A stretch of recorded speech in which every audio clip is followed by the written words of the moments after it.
Let's see how to remove last modified by author in Microsoft Word document. First off, we want to open Microsoft Word.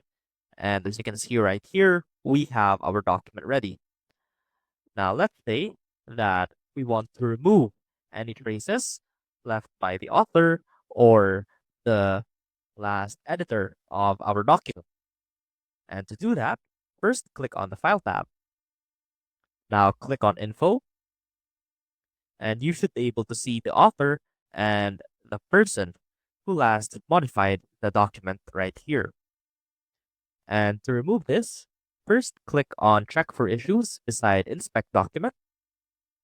Now click on Inspect Document and make sure that you have this box checked right here, Document Properties and Personal Information. Now click on Inspect, and when you click on Inspect, you should be able to see the option to remove all on Document and Properties and Personal Information. And to remove that information, simply click on this button. Now click on Close. And as you can see, the author and last modified by are now gone. I hope this helped, and I will see you soon.